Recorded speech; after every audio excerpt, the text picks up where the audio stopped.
And now it's time for RTB 101. This is the segment where we talk about practical questions to help equip you to share your faith with your friends and family more effectively. And I'm here today with Dr. Hugh Ross. And you know, Hugh, one thing I like to say is that Reasons to Believe we are missionaries to scientifically minded people. But I also know that scientists and scientifically minded people don't always feel like the welcome mat is out for them at their local church. And I really can't imagine a better person to talk to than you about this question, because you have been reaching out to scientists for 4 decades. So help me understand, what are we doing that is turning them away? Well, you're talking about overt science-minded people.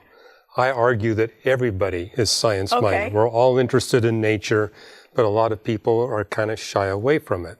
But there's the people who are overt about it. I need to understand this, so please help me. Okay. And what churches need to do is understand these people are questioners, they're challengers, they really want to know, and they don't want just a superficial answer, and they especially want an opportunity to engage in research.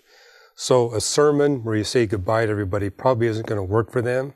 They need an opportunity where they can actually dialogue with like-minded people, with spiritual leaders.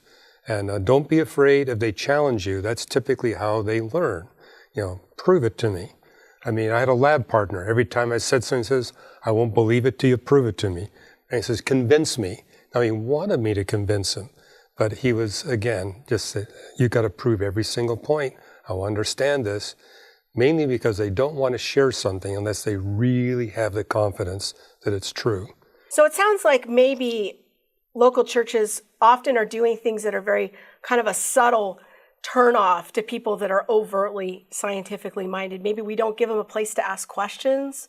We don't give them a place to discuss the sermon. Right. We don't have people available to answer questions in a substantive way. Is that kind of what you're getting at? Yeah, and often churches think, well, we do give chances for questions, but it's way too brief and way too much on a superficial level. Okay. These are people who want maybe a 15-minute message and 2 hours of questions and dialogue, and most churches aren't set up for that. Okay. So if we're going to reach people in our community that are overtly scientifically minded, people who like to ask the tougher questions, we as Christians have to, it sounds like, have a little fortitude in our souls to be able to receive those questions and to take them seriously. And to be patient, actually give the time. Notice in the book of Acts, you got Paul sometimes engaging skeptics all night long. He took the time to deal with their questions and issues.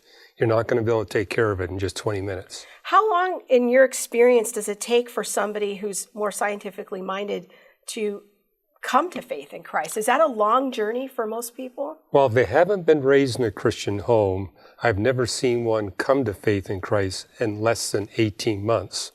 And for those who do come to faith that fast, it's because they've been intently studying throughout that 18-month period. It can sometimes take several years.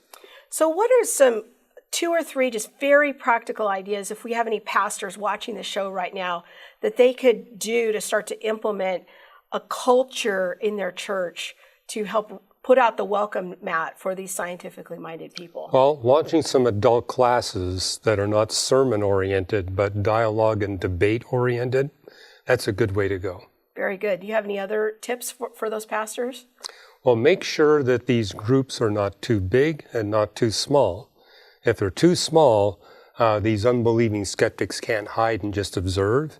And if they're too big, they're not going to be able to participate, raise their hand, and challenge and ask questions. Mid-sized groups are very effective. Very good. Dr. Hugh Ross, everyone, I want to encourage you to get connected with Hugh on social media, because you can get regular updates about new reasons to believe in the God of the Bible.